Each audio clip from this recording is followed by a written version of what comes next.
Hey everybody, Christian from Treasure Town here, and I just bought a bunch of foreign coins. Some of them are world, some of them are ancient, and they're in this FedEx package. I think I paid like $7,300, but I'll get it on the screen exactly the number. But we're going to be going unboxing. I bought a couple of different groups. There should be some Julius Caesar Denarii from when he was on his military escapades. There should be some more modern world silver. There might be some tokens from Britain from the late 1700s. And at this point, I bought this kind of a while ago. It's just been sitting there. I need to unbox it and figure out just what we're dealing with. So we're going to go next and see what's in front of us. Basically tons of these packages, but the way I thought I would do it, since I kind of know broadly what's going on, I separated them into the different packaging, which I don't want to show exactly. There's going to be first a big group of coins from Mauritius, then we're going to do a bunch of world coins, then we're going to have some European jetons, as well as some Conder tokens from the late 1700s, then we're going to wrap up with the ancient stuff. So almost going in order of most recent to oldest, but I kind of also wanted to talk a little bit about the history and not just like show you the coins quickly. I bought all of these. It's uncommon for me to find like a tougher British territory or part of the United Kingdom, and so in bulk. And so I was pleased when these came available for sale. A little bit of history here. So Mauritius was actually founded by the Dutch in, I think, as early as the 1600s after Prince Moritz, who actually have sold some of his jetons. It is ceded to Britain after they capture it from Napoleon in the Napoleonic Wars in the 1800s. Like 14 is when it comes under British control. And then it's actually, because it's in the east of Africa, that's like more towards India, maybe like China. There's a lot of those different, influences there. There's a bunch of plantations that are used, a lot of like sugar plantations, and Queen Elizabeth, who we see here, really developed it. And then it fast forwards all the way to Queen Elizabeth in 1968 when they gain their independence, though they are still part of the British Commonwealth. But I was thinking it was Mauritania, which is on West Africa. Totally wrong. These super cool. Big fan of the stag design. I think they're really interesting. I'm a little bit worried that I'm going to basically flood the market and people are never going to have seen so many Mauritius half rupees. But then right here, we also have, let's see, it's kind of got an interesting like reeded edge to it as well. I think they're all going to be 50% silver, but love the key design as well as the kind of pointed star and a galley. Super interesting, great depth and detail in George's, I don't know what you would even call that, uniform basically.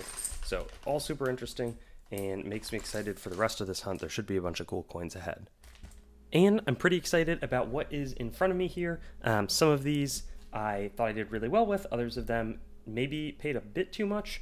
Starting over here, I think this is 50 different coins. It's almost like a mixed, I just saw a pile of these and purchased it. Didn't get to check it out too closely, but I think I paid about, let me do some math in my head, like $350 or so. And so we'll see if we can reclaim that value. But I'm going to zoom in here and just kind of start going through it. 1854 looks like a actually decent condition.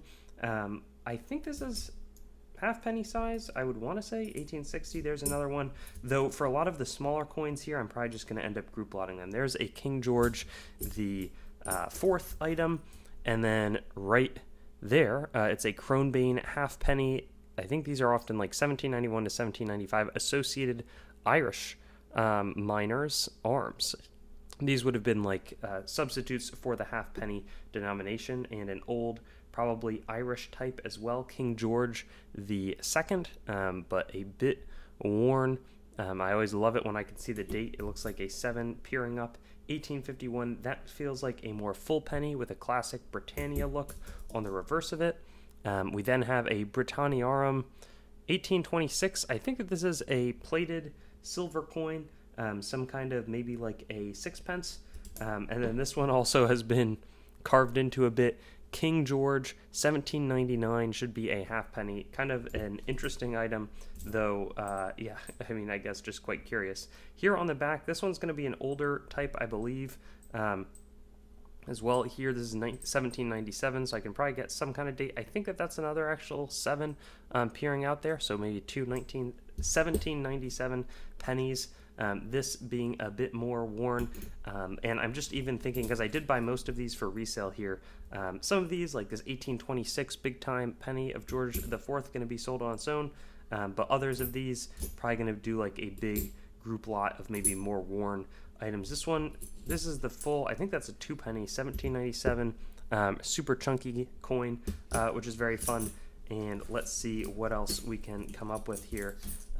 Seems like a King George III 1790 something halfpenny, an 1850 farthing, I would say. And then that, I'm also not totally sure. It looks like maybe it's some kind of an Irish coin. I'm going to have to do some digging on the old types. There we see a 17 Publica Comodita 17, maybe 19, I would guess. And that doesn't look British to me, but it could be a smaller, piece of something. Oh, so maybe this is actually British 1678, and then the prior, because that looks like, what is it, William the something? Very old coin, and that's actually pretty exciting to me because I don't get too many of those. There's an 1855, I think, halfpenny, larger Irish coin. I feel like it's mostly the ones with no date that all kind of lot. That one looks like an interesting, AD 1800, super cool Conder token. Wow, that is very, very interesting. And then right here, we've got 1884, let's see, Queen Victoria. She dies 1901, 1902. There you see King Edward. And then that's actually going to be another one of these farthing tokens from the 1790s. And what looks like a slightly damaged 1818. I think that these are, well, they're different sizes, but I would guess that this is a shilling. What are these two in here? Got a 1900 farthing, a 1789. That's just a better condition associated Irish Mine Company, Cronbane halfpenny, and then what looks to be also a slightly better condition 1797. I think these are like the cartwheel, two. I think that they're 2 pennies, but I could be wrong. I felt like, I forgot. This also, there are a bunch of silver coins included in this $300. I'm not sure exactly if it was my best buy ever, but also there'll be some new types. There's a William 1834. Right here we've got a 1805 5 pence bank token of King George III. An older 6 pence, 1901, probably a little bit less exciting, 1891. There's another one of the 5 pence.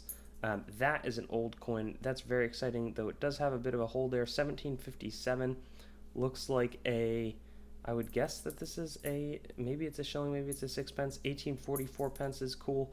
That is also super old, and I'm not exactly sure. I'll have to do a little bit more research. If you know what it is, can quickly shout it out, please let me know.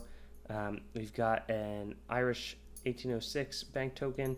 Feel like I paid a bit strong on this group, not gonna lie. I think it was a little less sharp as I'm looking at it in hand, 1834, but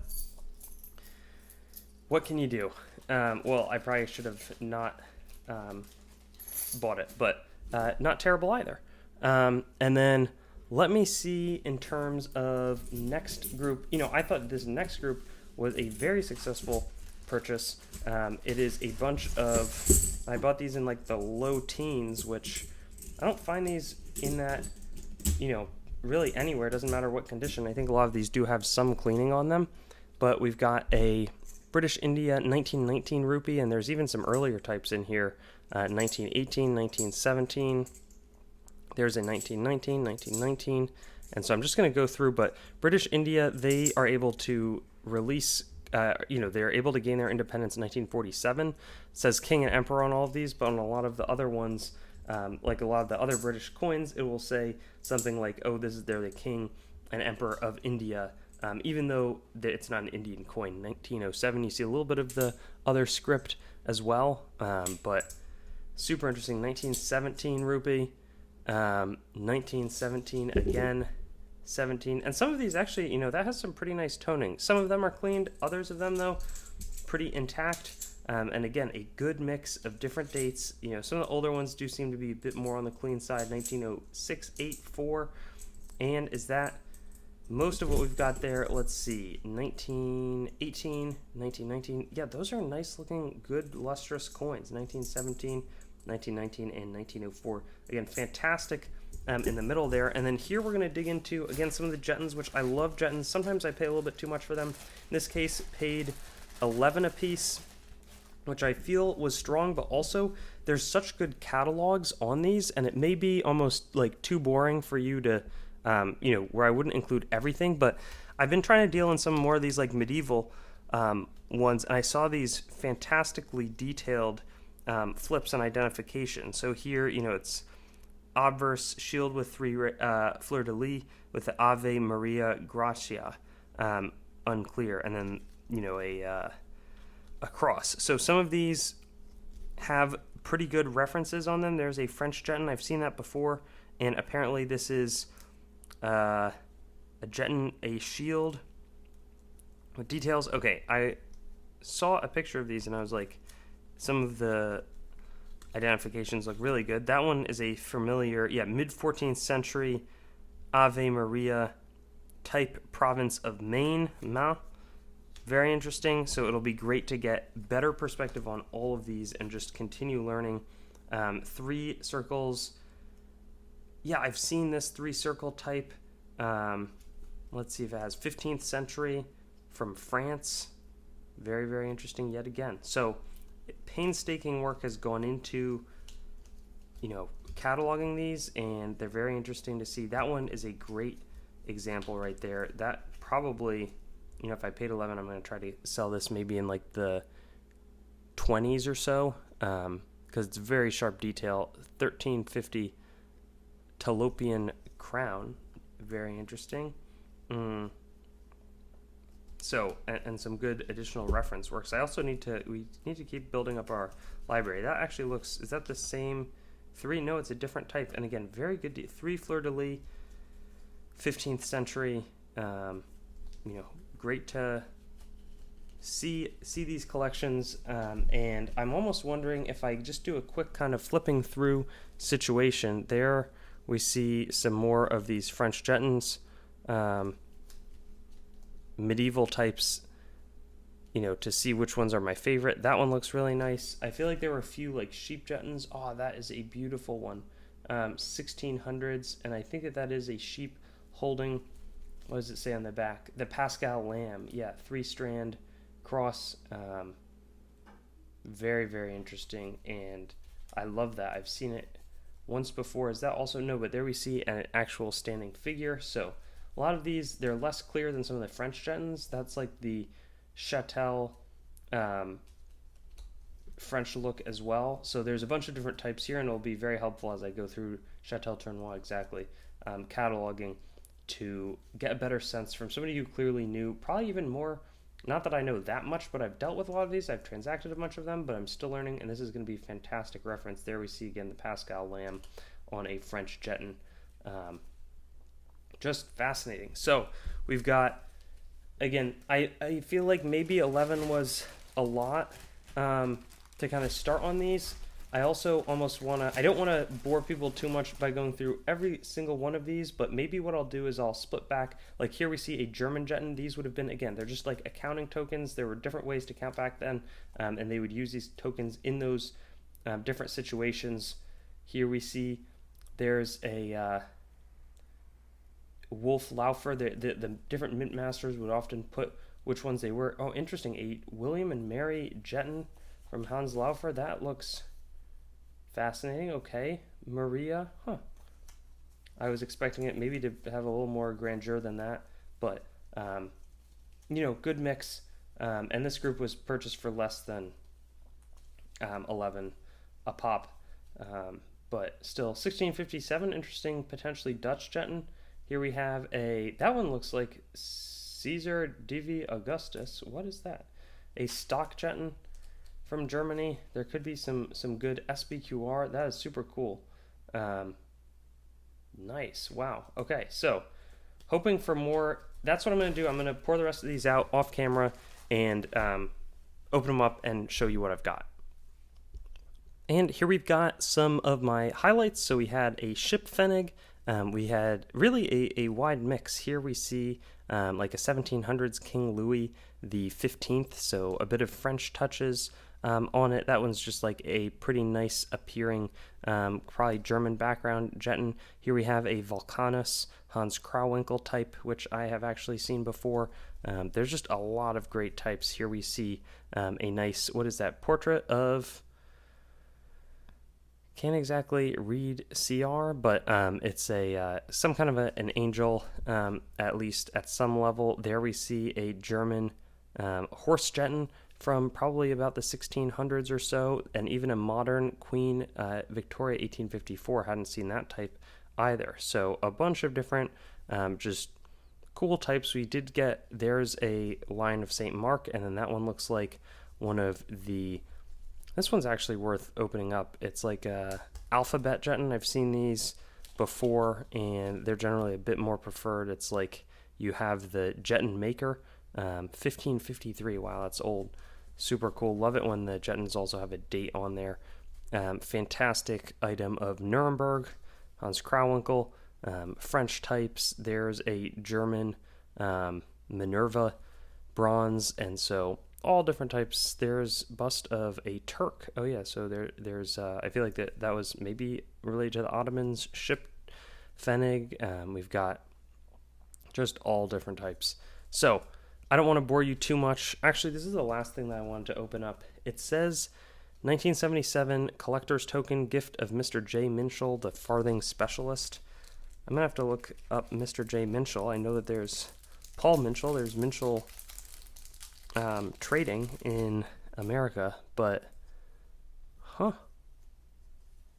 very cool. What is this? Oh, wow. Neat. The collector's token. First series, the Heraldic Lion. Very cool. Lion rampant. Well, it fits in well with the Jettons, as we see a fair amount of kind of lion theming there, and a fun little tidbit, but definitely somebody's interesting collection here. Always fun to keep going through it. Now we're going to pivot over to some fantastic Conder tokens focus. And time to dig in and get to work. I think the average price I paid for these is going to be in the mid-teens. I know this group, I think I paid actually like $20 a coin for, and so I'm excited. I saw as I opened it up, some of them almost do look kind of uncirculated, but for a little bit of context, most of these are going to be Conder tokens produced in the late 1700s. There was a ton of counterfeiting going on, and it was truly just the people needed coins to trade with. And there was a guy, James Conder, who in the late 1700s, he makes sort of a listing of all of them, and that's where they get their name. But it was really, 1787 when these starts. And yeah, I mean, people need small everyday coinage to trade with. Here we have like some kind of an iron worker, but that one's pretty worn. Some of these in this group look fantastic. I mean, that one, maybe, I'm not sure if it's quite like uncirculated, but it's really is a beautiful looking coin. Norwich halfpenny, with some fantastic and interesting designs here. I mean, a lot of these are just kind of next level Norwich Castle in terms of their condition.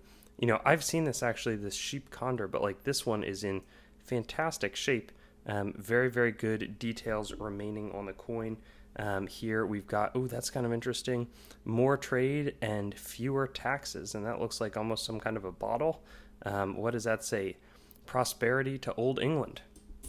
So a lot of them patriotic, much like the Hard Times tokens and the Civil War tokens that we would have in America. But like this one is in magnificent condition. Success to the city of Norwich. Beautiful shape with an absolutely stunning eagle on the reverse there. And I would think that this one would, I would sell it for more than $50 would be my hope. Whereas some of the other ones maybe will be a bit tougher. But yeah, this one seems like a fantastic group. Number 2, Gentleman's Walk. So cool. And a very interesting type there. Norwich payable at J. Clark's. I don't have tons of context to add for each specific type, though I do know that there's a few different ones. It's a beautiful ship. Yarmouth halfpenny in that instance. And I do want to keep these separate because they're each different groups. And so there we have prosperity to the town of Aylsham. Beautiful. I love that. That comes back on the 2 pence later, those crowns. Then over here in Norwich halfpenny, a similar design. But so many of these in just fantastic shape. And I don't want to be like bragging, but I am like, wow, that's really, better than expected. I thought that they looked nice. Rule Britain. Then on the other side here we have more of a Latin scene, but just fantastic. Wow. Bolter's exhibition of natural and artificial. What does that even say? Something CU. I'm not sure what he's exhibiting. However, that's the first group. The next group appears to have some really large coins as well as some potentially more silver types. So this thing is a monster. What even is this? For 80 tokens, counter-stamped the Workhouse Birmingham 3 pence, so a threepence, but a massive copper. Now, the thing is, they came back in the 1810s. There was the price of copper goes up, and so everybody's melting down all the copper coins in Britain. And so eventually they ban, I think it's like 1817, they ban people from minting private money like this one, and they replace it with a bunch of silver. I haven't seen as many of these, but they're very interesting to me. A Birmingham token, a shilling token in silver, payable at the Workhouse for 20 tokens, £1 note. So, often also what people would do is like private companies, I think it's the Truck Act in 1831, but there would be different that outlaws, a lot of the private production, but like companies paying their workers in their own coins or scrip or whatever that may be. Again, that one looks like it's even nicer condition. But this one also Birmingham 1812 1 penny, £1 note. Interesting items. Then moving on to our next batch. These seem to have some similar themes, but also of that later, they come back in style. That says Sheffield, nice silver 1812, 1 shilling silver token. Just when there's not enough coins being made by the government, then private hands step in to alleviate trade issues. Roscoe Place in Sheffield. But these are a lot of these larger Sheffield penny token items from the kind of second wave 1812. I feel like it's like 1811 to 1813 when we see a lot. There's 1811 halfpenny Sheffield token, and a lot of industrial themes. Though I do think that it's a bit nicer 1 penny token 1812. A lot of the ones from the earlier sort of that 1787 to 1796 wave, but some nice arrows. Good look for that. Okay, so over here, these are still in the envelope. I paid like in the 30s for these, but when I compare it to the other group that I won, hopefully some of these are a bit rarer. That's a very nice York. I mean, absolutely beautiful church, Clifford's Tower, AD 1100. So maybe some kind of, 695 anniversary. That one also has some nice luster on there. Pro Rege et Patria. That reminds me of like a nice Jetton. But a lovely inscription, 1793. Over here, a Birmingham. Very interesting look to that. Manufactory. So really a big fan. And then there we have the Yorkshire. Success to the Yorkshire Woolen Manufactory. Again, a Leeds halfpenny. Very interesting. Okay, these are also neat because this had happened earlier. Also, a lot of things in the States are backdated to like 1652 because you were allowed to issue coins then. These are 1657, but basically these are like farthing token tradesman tokens that, again, same thing. There were some issues with not having enough change, and a bunch of people got together and struck a lot of private currency. So there, it's the borough of Newbury. They're not trying to, supersede the government and claim any control. They just need some small change to work with in daily commerce, and so that's what we purchased there. I got a good deal on those, so I'm excited to see how those do. And then I've just got a few bags here that I'm going to get off screen. This one I didn't get to look at. This one I also purchased very quickly, did not really investigate, but looks like a lot of larger 1822 halfpenny is interesting. Luke the 20th, so maybe this is actually some sort of a Irish item. That would be interesting because it's fun to get both Ireland and Britain. Here we have W. Mackenzie Coleraine. Not sure what that would mean. Here we see a Wellington and Aaron Gobrack. And that Edward Stevens 1816, that harp does give me an Ireland feeling, as does this one, 1781 Hibernia, nice Irish penny. So that's actually pretty exciting. What is this one? It says Public Happiness, 1804 Sterling 2, and an 1813 payable Bank of Ireland. Similar exciting situation, J. Hillis, Dublin. Nice mix. I guess most of these are probably going to end up being Irish then, which I'm thrilled about because I'm always trying to get new and interesting groups that are, just feel different from what I've got in my inventory. And these are certainly interesting. There seems to be a lot more creative, there's new dates and just kind of creative freedoms in terms of what people are putting on the coins. At least it just feels different from the British stuff. And then this is the last. I'm just going to look over to see what I actually paid. I think so on these ones I paid like in the range of 12 to 13 bucks a coin. Is that right? Yes, it is. With shipping a little over 13, and it's just a mix of different, pretty nice looking for the most part, Conder tokens, I guess. 1795. Nothing venture, nothing have. 1790. I mean, a lot of these are looking pretty nice. I don't want to bore people again with too much of looking through, but this is the first time I'm seeing these coins, so I'm kind of excited.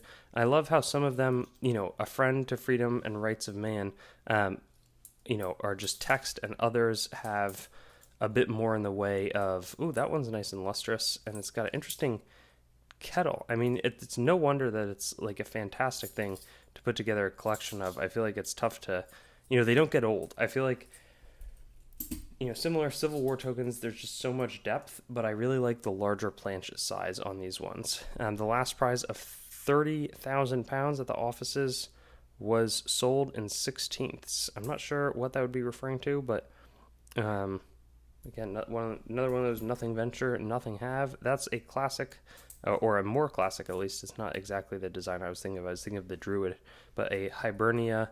That one is interesting. Queen Elizabeth, she would have reigned, I think, in the 1500s. Chichester, halfpenny. Here we've got a stork, and then an interesting, even 1847. Norwich, is this maybe like a farthing token? Really neat. Ooh, it looks like a bunch of rum or, brandy, some alcohol. Edward, Neaton, Saint Marv Larome. I mean, these feel for that $13 number. I mean, obviously there's going to be some effort in selling them, but I get to learn a bunch along the way. And these are just, super interesting group. I'm very pleased with this purchase. At a quick glance, again, Ireland, never flourish. Love the brandy, just really interesting designs across the board here. Big fan of, oh, that is so cool. I've never seen a lot of these designs before. Fascinating. Well, this is 1792 halfpenny, 1794 halfpenny. Interesting with a trident there. We've got a 1795. Here's a stork. What does that say? George and Carolina.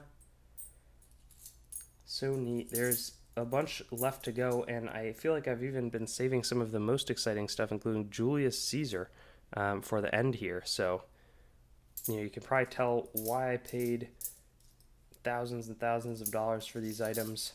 But I love that. That reminds me of the Mormon beehive coinage.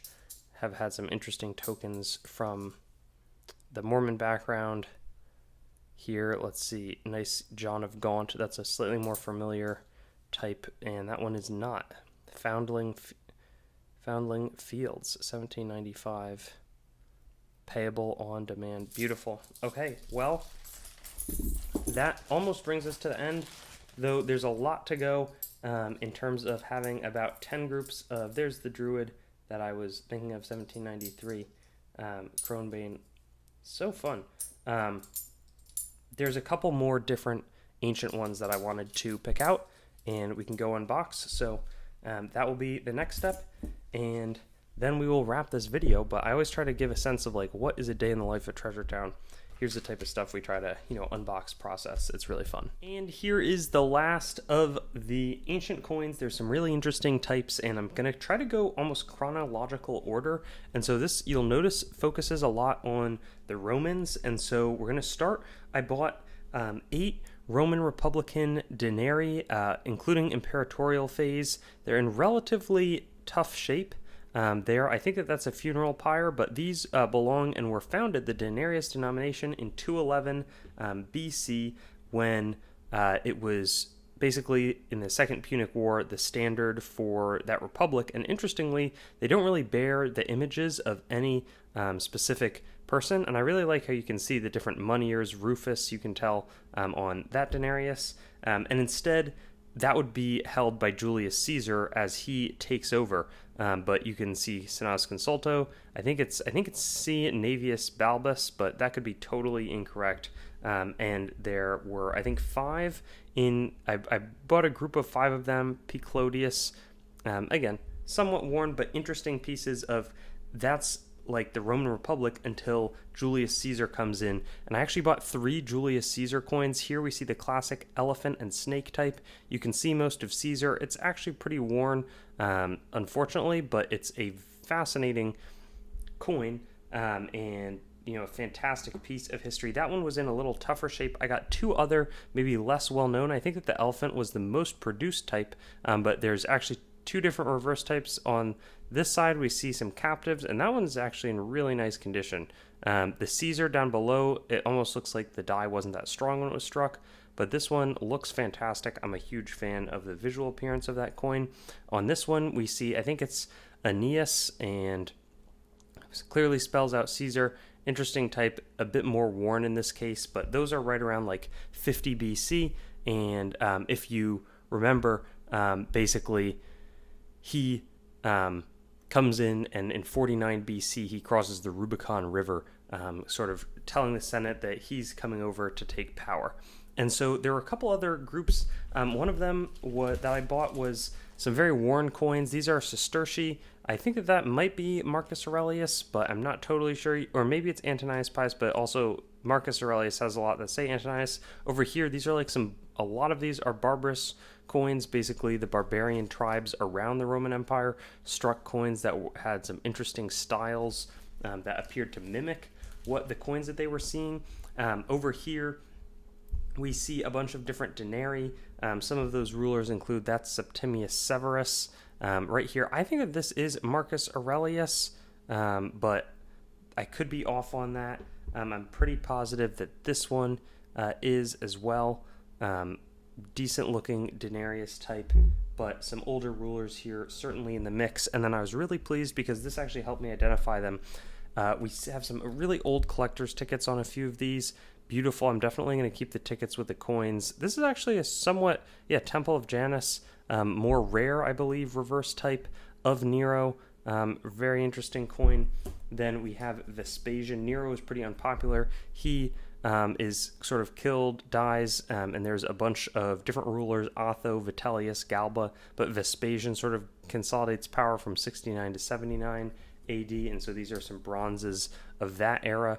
After Vespasian is a short-lived ruler, Titus, and then Domitian, who rules until 96 AD. We had an interesting example of his. There's then 5 good emperors. Nerva is very short reigning. We don't have any of his bronze coins, but after Domitian is assassinated, he sort of steps in. Then Trajan, that's the greatest amount of territory in the Roman Empire under him, and so interesting. This is probably the nicest coin, SPQR. We've got that classic Roman SPQR Optimo reverse with a fantastic obverse portrait. And then we have Hadrian, known for Hadrian's Wall, and he, instead of expanding the empire like Trajan did, he was more consolidating it, making it stronger from within. I love this green patina, really, really thick, solid, Sestertius, and just a fantastic large coin. We've also got an interesting portrait over here of Fortuna, super neat. And then the last two, we've got Antoninus Pius, who reigned over 20 years and was viewed as having the empire be peaceful, prosperous, successful. And then lastly, Marcus Aurelius, the author of Meditations. We all know him. This one looks like a more youthful portrait of his. And so after him, Commodus, probably not the strongest ruler, but that concludes this, I think, again, like 7,500-ish purchase. There were so many coins all throughout. I think the most valuable individual coins by far are going to be these three, with an emphasis, I would guess, on that one, just given its nice condition. But yeah, these are really a bunch of fantastic coins that I was so thrilled to pick up and be able to share with all of you today. Thanks for watching the video. Make sure to head on over to treasuretown.com and sign up for our email list to stay up to date on everything that's happening, whether it's auction updates, exciting new inventory drops, coin collecting news, or general informational resources. Hope you enjoyed the video, and I'll see you on another one.